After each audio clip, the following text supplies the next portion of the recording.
Dear Sri Purnachandra Rao Gollapudi, Vasavi Charitable Trust wishes you a very happy birthday.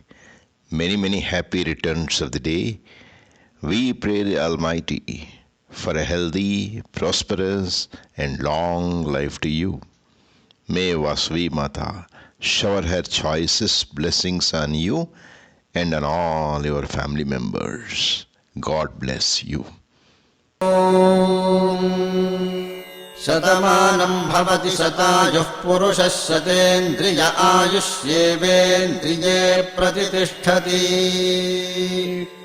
शतमानं भवति शतमानकं शतमानं भवति शतायुः शतायुर्भवति शतमानकं शतमानं भवति शतायुः शतमानमिति शतमानं भवति शतायुः शतायुर्भवति शतायुः पुरुषः शतायुर्भवति शतायुः पुरुषः शतायुः पुरुषः शतायुः पुरुषः शतेन्द्रियः